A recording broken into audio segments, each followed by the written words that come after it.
student.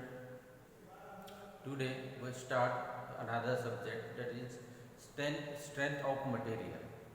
So first I discuss about related to the strength of material. Now strength of material means SOM. SOM. S for strength, O for M for material. Strength of material means SOM. This subject in your syllabus. Now strength of material means, what is meant by the strength of materials? What is the strength of that material? So strength mean ability of the material to sustain the load is called as the strength of material. Load सहन करने की जो क्षमता है material में, उसको बोलेंगे strength of material. Suppose मुझे क्या है कि गेहूं का पौधा उछल रहा है, गेहूं जो है का कट्टा है 50 किलो का, वो पुल करना है. कैसा पुल करूँगा मैं? मेरे में कैपेसिटी होगी तो मैं पुल करूँगा. सपोज 80 किलो है, गेहूं का कट्टा 80 किलो का है और इसको पुल करना है. 100 किलो का भी है, 80 किलो का भी है और 50 किलो का भी है. तो मैं क्या करूँगा? 100 किलो 50 किलो का पुल किया मैंने, उठाया तो मेरे से हो गया वो. फिर 80 किलो का पुल किया, वो हो गया मेरे से. लेकिन 100 किलो का नहीं हो रहा. मेरी कैपेसिटी क्या है पुल गेहूं उठाने की? 80 किलो का जो पौधा है वो उचलने की कैपेसिटी कितनी? 80 किलो की. तो मेरी कैपेसिटी है 80 kilo to pull the load pull करने की जो क्षमता है मेरे में कितने? 80 kg. तो ये होगी मेरी capacity to pull the load. That is called as strength. That is my strength to pull the load. तो ऐसे मटेरियल की जो कैपेसिटी है, मटेरियल की जो कैपेसिटी है to sustain the load, serve करने की जो क्षमता है, that is called as strength of material. एक आधा मटेरियल की ज़्यादा रहती है, कुछ मटेरियल कम रहती है, तो उसको बोलेंगे स्ट्रेंथ. ठीक है. तो स्ट्रेंथ ऑफ मटेरियल में जो मटेरियल की कैपेसिटी है उसके बारे में अपन स्टडी करेंगे. तो इसमें जो पहला चैप्टर है वो है स्ट्रेसेस एंड स्ट्रेंथ. पहला जो चैप्टर है इसमें वो है स्ट्रेसेस एंड स्ट्रेंथ. तो what is mean by the stress and strength? तो first I take what is mean by the stress. What is mean by the stress? Stress क्या है? स्ट्रेस क्या है? तो स्ट्रेस किसको बोलेंगे? देखते हैं कि ये सपोज ये है रॉड. ठीक है. ये अपने वुडन का है. सपोज ये रॉड है, सपोज इसका स्टील का है रॉड है. सपोज तो रॉड है, तो सपोज ये ऐसा रॉड है, इसको निकालता हूँ इस प्रकार से. ये रॉड है. ठीक है. ये रॉड है और ये सपोज सर्कुलर होगा तो इसका एरिया सर्कुलर रहेगा और स्क्वायर रहेगा तो स्क्वायर रहेगा. अब ये रॉड पे क्या है? ये रॉड है. अभी रॉड पे मैंने क्या किया? इक्वल अपोजिट फोर्स अप्लाई किया. दोनों वजह से मैंने पुल किया इसको फोर्स लिया है P, ये फोर्स P लिया. दोनों वजह से मैंने इसको लिया पुल किया. अब पुल करने के बाद में क्या होगा कि जैसा मैं पुल करता हूँ तो यहाँ पे क्या हो जाता? इंटरनल रेजिस्टेंस फोर्स क्रिएट हो जाएगी. इसमें जो फोर्स अप्लाई करता हूँ तो इंटरनल रेजिस्टेंस फोर्स क्रिएट होगा. जैसे यहाँ पे फोर्स अप्लाई किया, इसमें कोई चेंज दिखाई दे रहा नहीं दे रहा, लेकिन यहाँ पे रेजिस्टिंग फोर्स क्रिएट हो गए. सपोज मैं इधर से पुल किया तो यहाँ पे रेजिस्टिंग फोर्स आएगा अपोजिट डायरेक्शन से. ये हो गया रेजिस्टिंग फोर्स. ये जो फोर्स है ये P है, ये होगा रेजिस्टिंग फोर्स. और इधर से अप्लाई किया तो इधर से भी रेजिस्टिंग फोर्स एक्ट होगा, PR रेजिस्टिंग फोर्स. तो स्ट्रेस क्या है? तो stress is nothing but the stress is equal to the resisting force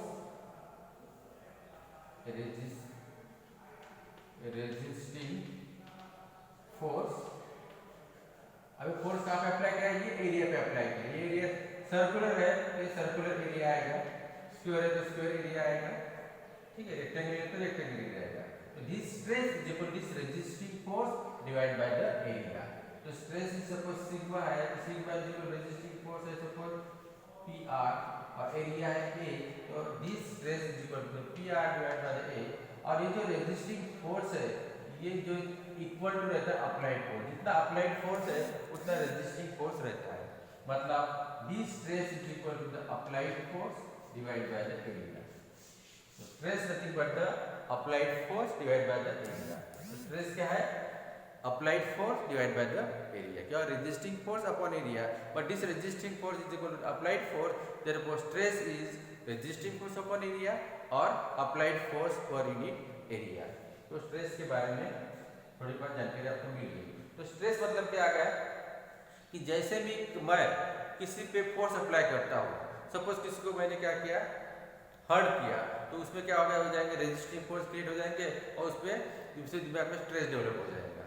तो जब स्ट्रेस डेवलप होता है मतलब कि अप्लाई फोर्स अप्लाई करने के बाद में वहाँ पे जो स्ट्रेसेस, वहाँ पे जो चेंजेस क्रिएट होते हैं उसको बोलेंगे स्ट्रेस। तो force upon area this is equal to the resisting force upon area, stress is equal to the resisting force is equal to applied force, stress is equal to P upon area. So P is the applied force upon area.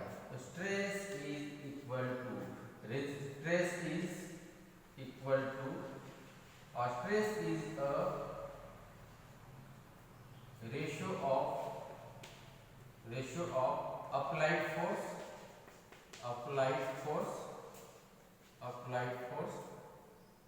per unit area, applied force per unit area or resisting force per unit area, or this stress is equal to the resisting force or applied force P divided by area is A. Area is circular, then circular area, square है तो square area आएगा, rectangle है तो rectangle area। तो stress is equal to force upon area। तो अपने को पता चल गया कि stress nothing but the force upon area। तो stress sigma is equal to the P upon area, ये हो गया stress। अभी इसका यूनिट क्या है, यूनिट देखेंगे। अभी आप लोगों को पता है कि फोर्स का यूनिट रहता है न्यूटन, तो ये आ जाएगा न्यूटन। एरिया जो है वो अपने मीटर में लिया तो ये आएगा न्यूटन पर मीटर स्क्वायर। एरिया का मीटर स्क्वायर था, एरिया का यूनिट है मीटर स्क्वायर, न्यूटन पर मीटर स्क्वायर। न्यूटन पर मीटर स्क्वायर को पास्कल पढ़ेंगे तो ये पास्कल यूनिट आ गया। और force is Newton, area centimetre में लिया तो न्यूटन पर सेंटीमीटर स्क्वायर आ गया। एरिया मिलीमीटर में लिया तो न्यूटन पर मिलीमीटर स्क्वायर आ गया। तो इसका यूनिट है स्ट्रेस का न्यूटन पर मीटर स्क्वायर, पास्कल न्यूटन पर सेंटीमीटर स्क्वायर, न्यूटन पर मिलीमीटर स्क्वायर। तो ये इसकी यूनिट हो गया। तो स्ट्रेस का यूनिट है न्यूटन पर मिलीमीटर स्क्वायर या पास्कल या न्यूटन पर मीटर स्क्वायर या न्यूटन पर सेंटीमीटर स्क्वायर। तो ये होगा हो स्ट्रेस। अभी जब मैंने यहाँ पे फोर्स अप्लाई किया तो फोर्स अप्लाई करने के बाद में क्या होगा, यहाँ पे जैसे मैंने फोर्स अप्लाई किया तो ये इसकी लेंथ L है, इसकी लेंथ क्या है L है। तो फोर्स अप्लाई करने के बाद क्या हो जाएंगे, पुल किया दोनों बार, जिससे मैंने पुल किया है तो क्या हो जाएगा, यहाँ पे इसकी लेंथ बढ़ जाएगी। सपोज पुल किया इसकी लेंथ सपोज ऐसे आ जाएगी, इसकी लेंथ बढ़ गई, ठीक है। पुल करने के बाद में क्या हो जाएगा, इसकी लेंथ बढ़ गई। सपोज पहले लेंथ L थी और इसके बाद में लेंथ हो गई L प्लस डेल्टा L, ये लेंथ हो गई, ठीक है। तो यहाँ पे लेंथ चेंज हो गई है, लेंथ क्या हो जाएगी, चेंज हो जाएगी। फिर इसका जो डायमीटर है, लेंथ चेंज हो गई मतलब लेंथ इंक्रीज हो गई, इसका जो डायमीटर है वो डायमीटर क्या हो जाएगी, कम हो जाएगा। तो सपोज पहले डायमीटर था इसका D, फिर हो गया D minus delta D, D minus delta D, मतलब चेंज इन डायमीटर कितना हो गया, डेल्टा D, ठीक है। चेंज इन डायमीटर कितना हो गया, डेल्टा D। डायमीटर कम हो जाएगा और लेंथ बढ़ जाएगी। तो इसमें क्या हो जाएगा, स्ट्रेंथ किसको बोलेंगे, तो strength is nothing but the force apply किया है यहाँ पे अपने, फोर्स अप्लाई करने के बाद में क्या हो जाएगा, फोर्स जैसे अप्लाई किया है, फोर्स अप्लाई करने के बाद में इसकी लेंथ बढ़ती है तो चेंज इन लेंथ और change in dimension, change in length upon original length, change in length upon original length. तो ये जो रेशियो है इसको बोलेंगे स्ट्रेंथ। तो strength is suppose E is equal change in length कितनी है, पहले कितनी थी L थी, L प्लस डेल्टा हो गई, डेल्टा L हो गई, तो चेंज इन लेंथ मतलब बढ़ गई, L प्लस डेल्टा L हो गई माइनस ऑफ L, तो कितने हो जाएंगे change in length, delta L। तो डेल्टा L और ओरिजिनल लेंथ कितनी थी L, तो डेल्टा L अपॉन L इसको बोलेंगे स्ट्रेंथ। तो स्ट्रेंथ मतलब change in length upon original length, ये आ जाएगा change in length upon original length, ठीक है। तो जब फोर्स अप्लाई करते हैं तो वहाँ पे स्ट्रेस भी डेवलप होते हैं और स्ट्रेन भी डेवलप होता है। तो स्ट्रेस नथिंग मतलब फोर्स अपॉन एरिया और स्ट्रेन मतलब change in length upon original length, इसको क्या बोलेंगे, change in length upon original length, E is equal to change in length upon original length. अभी ये भी हो गया स्ट्रेन। अभी क्या है, यहाँ पे भी ये जो डायमीटर है ये भी चेंज हो गया। तो ये जो है यहाँ पे डायमीटर चेंज होगा तो ये भी स्ट्रेन, यहाँ पे भी लैटरल स्ट्रेन बोलेंगे अपन इसको। ये डायमीटर चेंज होगा तो पहले डायमीटर कितना था, पहले डायमीटर था डी, फिर डायमीटर हो गया डी माइनस डेल्टा डी, तो चेंज डायमीटर कितना हो गया डेल्टा डी, तो change in diameter delta D upon D, इसको भी अपन स्ट्रेन बोलेंगे, लेकिन इसको बोलेंगे लैटरल स्ट्रेन, ये लैटरल डायमीटर है, ये भी लैटरल स्ट्रेन है डेल्टा डी अपॉन डी। इसके टाइप बाद में देखेंगे। तो simply we know about the strain, strain मतलब change in length upon original length, change in length upon original length that is called as strain, change in length upon original length that is called as strain. अब इसका unit देखेंगे, इसका unit क्या है, तो unit क्या है strain का देखते हैं। तो ले चेंज इन लेंथ है तो लेंथ का यूनिट क्या रहेगा, मीटर में लिया तो इसका आ जाएगा मीटर,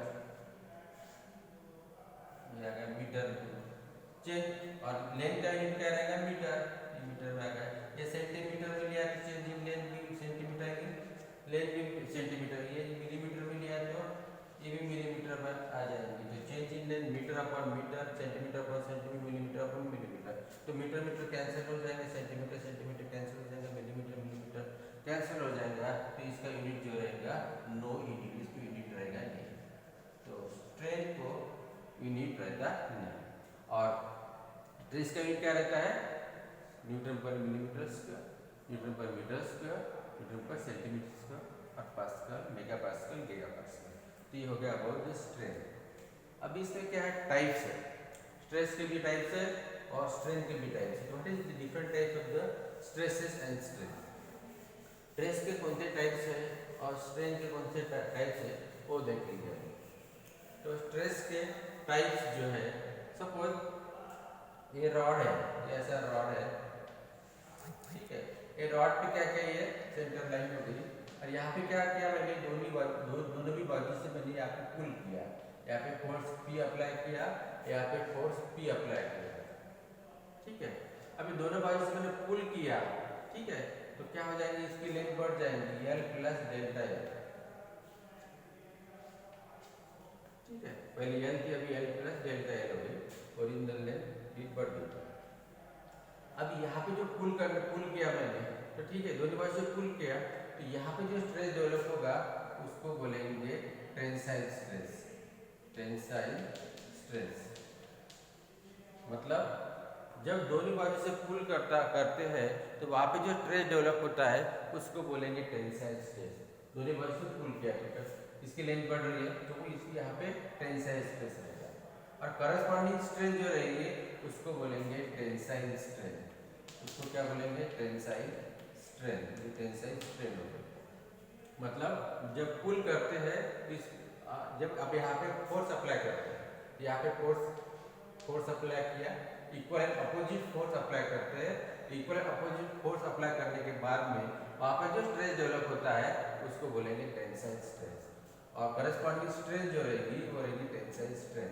ये कैसे आएगी, tensile stress sigma is equal to the force upon area, यहाँ पे जो एरिया रहेगा वो एरिया आएगा फोर्स अपॉन एरिया, और स्ट्रेस जो रहेगी ये रहेगी change in length upon original length, change in length upon original length, ये हो गया टेंसाइल स्ट्रेस एंड स्ट्रेन। अभी क्या है, दोनों बाजू से क्या इक्वल अपोजिट फोर्स, तो ये रॉड है, यहाँ पे क्या किया मैंने दोनों बाजू से क्या किया मैंने पुल किया, तो यहाँ पे जो पुल करते हैं तो इक्वल अपोजिट फोर्स एक्ट होता है, तो यहाँ पे जो स्ट्रेस रहेगा वो रहेगा